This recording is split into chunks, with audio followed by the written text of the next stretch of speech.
Hello, everyone. Welcome to What Cat Reads. If you don't know me, I'm Kat. I'm a wife, a homeschool mom, and an avid reader. For those who have been here before, thank you for coming back.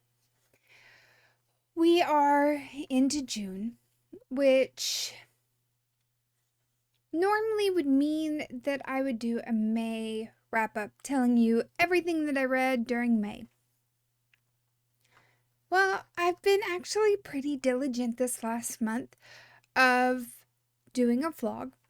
So I think I'm going to do something a little bit different this month.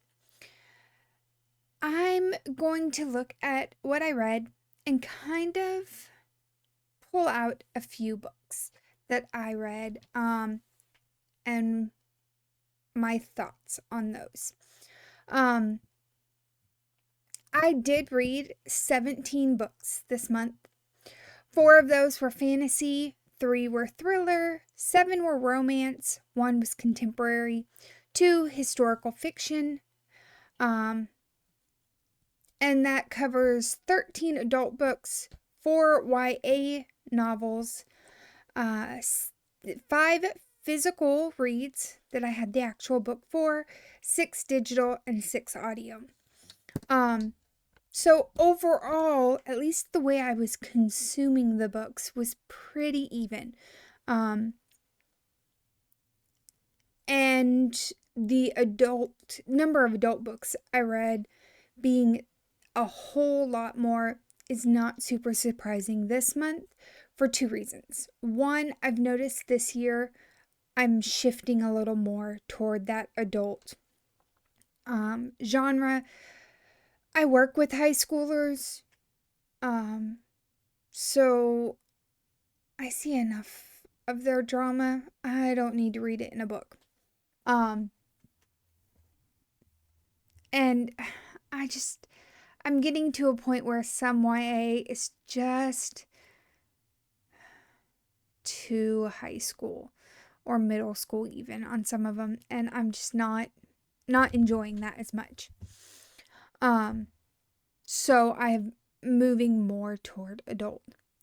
Even 3 of these young adult, I would consider more new adult due to the material they were, but Goodreads and all of that have it as young adult, and these were published just before new adult really became its own thing. But the characters are 18 to 20. She's married. The main character is married, so it kind of changes that feel. So there is what I read, and then picking out some of the books that I did read. Reading a lot of adult this month also was not surprising due to one of the readathons I had this month. One readathon this month was 72 hours in the Smut Den. If I am finding a lot of smut and spicy adult books in YA and middle grade, something's gone wrong. At least for the dark wheel of the romance wheel I spun. I would be very concerned if they were marketing these types of books toward middle grade and young adults. So, not surprising in my reading.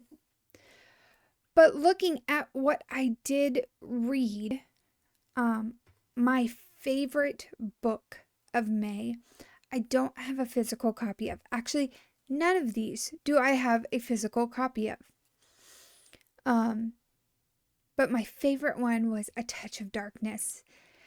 And in this, I really enjoyed this. This was a Hades and Persephone retelling. My sister recommended it to me shortly after I had started Katie Roberts' Neon God or Dark Olympus series, beginning with Neon Gods, which focuses on Hades and Persephone. A Touch of Darkness And that series is going to focus just on Hades and Persephone, from what I understand.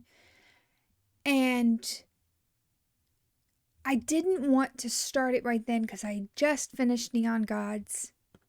I don't do a lot of, or didn't in the past, do a lot of retellings dealing with the Greek gods.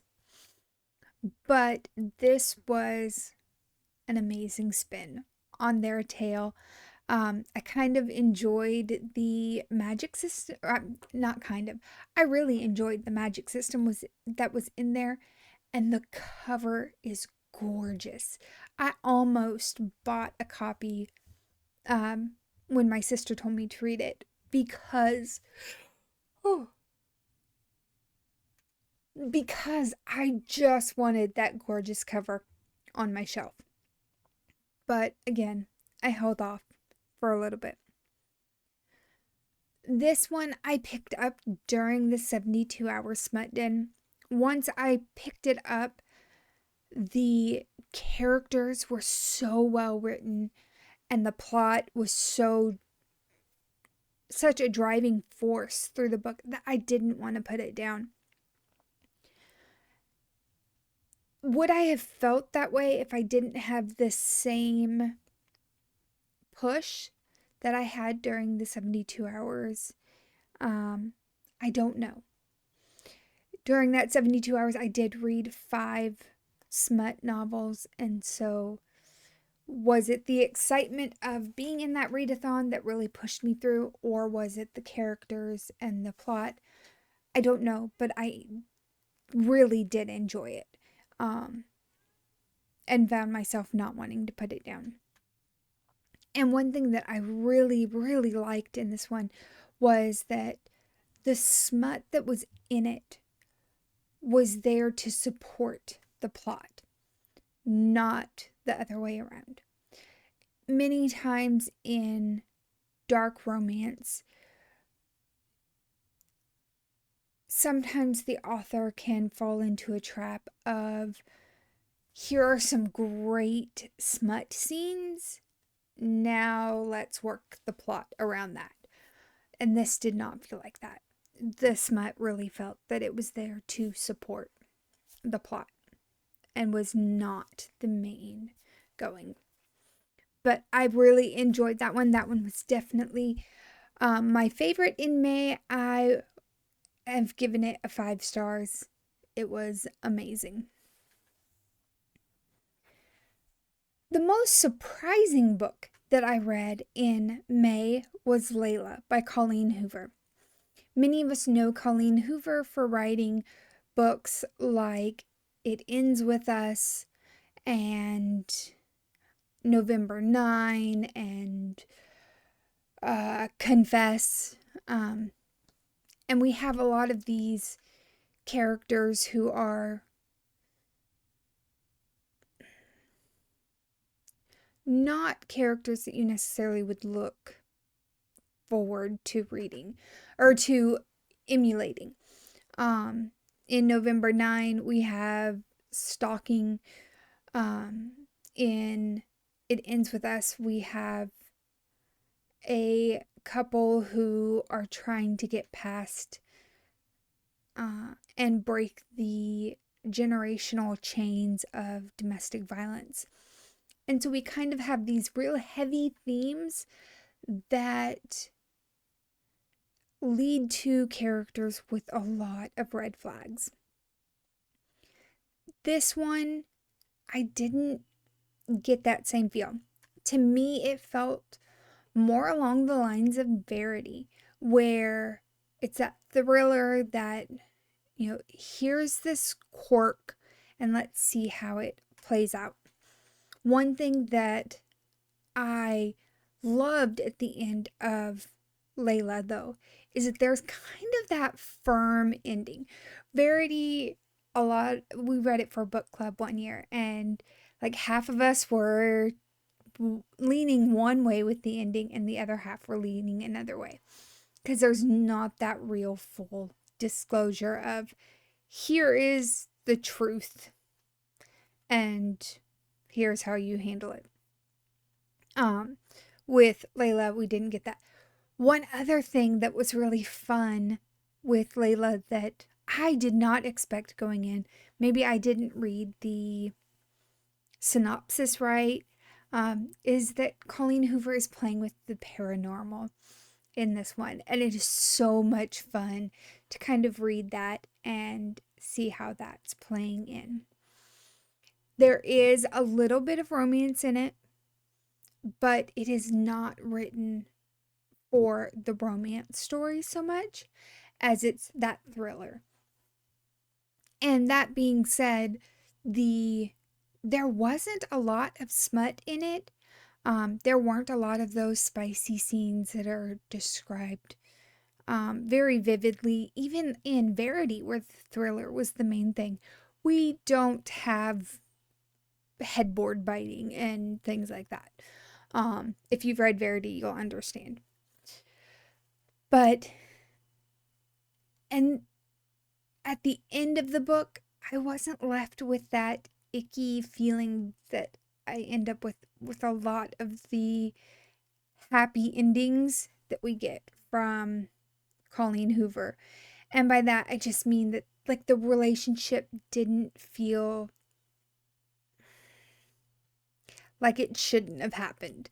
There are some parts in there that you're going, really? But overall, it was that happy ending. And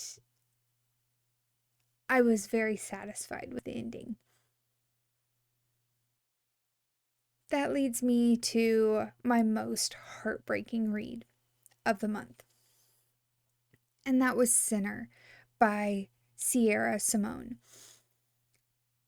Oh. This one is, I did read it during the 72-hour Smut Den as well. And it has spice in it. It does have those smutty scenes, but it's not over the top. It's not even as over the top as Priest was. To me, this one was more focused on the age gap taboo than some of the other dark romance tropes that are there. Sorry for the ding on my computer. But I really enjoyed this because we are continuing to follow the Bell family. In Priest, we're following Tyler.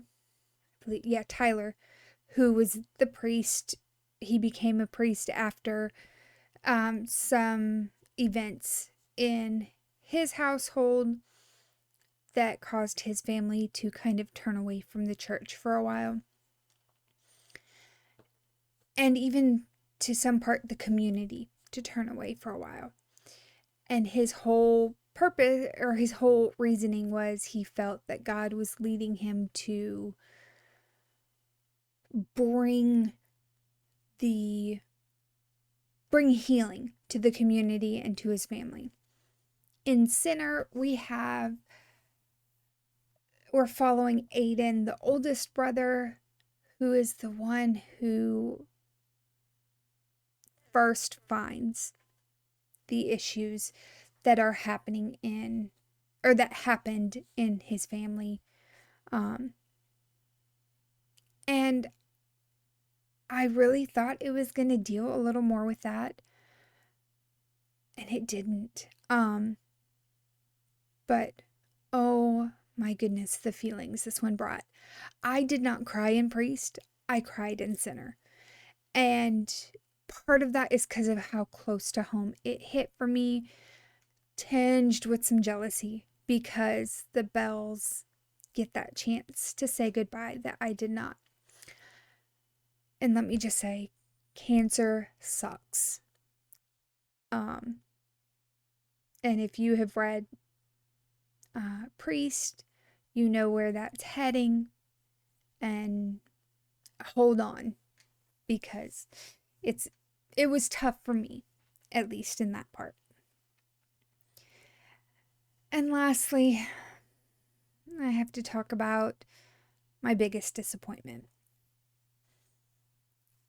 And let me preface this with I read this one because wanted something that I was hoping would be a lighter read before the 72 hours in the Smut Den, and it was one that I had checked out from the library that I was reading with my daughter in mind. My daughter is 12, going on 13, and this was a book that I wanted her to read for her literature class, or for her literature grade. And that's Stardust by Neil Gaiman. This one is following a young man who his life starts a little differently than expected, or than most people than anyone else in this town. He is born of the fairyland, or whatever they call over the wall. And because of that, is able to have an adventure that no one else in the town has this opportunity. And he's doing it all in the name of love. I think that's also another reason why I didn't enjoy it as much, is because I went into it thinking it was just a fantasy, not that it was going to be a fantasy romance. And I think had I known that, I would have viewed it in a different lens. But he's going through this adventure to collect an item to bring back to his love in the town. And throughout everything, overall, the story is a great story. I think it's just a wrong place, wrong time for me. And so there, it left me disappointed in it. The story is well written. It is a great fantasy romance. It just wasn't what I was looking for at that time. Nor is it a book to have a young teenager in mind. It is young adult. I would recommend it for maybe the older teens, probably 16 to 18. And I think that for that, it's a great read. For any adult, it would probably be a good read. But with having my 12-year-old in mind, it was not a good choice for me. At least at that moment. All right, guys. So that's all I have for today. I didn't, like I said, didn't feel that I should go into all 17 books that I read, because many of them are covered in vlogs that have already been released. And it just felt that that would be a really, really long wrap up. So there is May's reading, in a nutshell.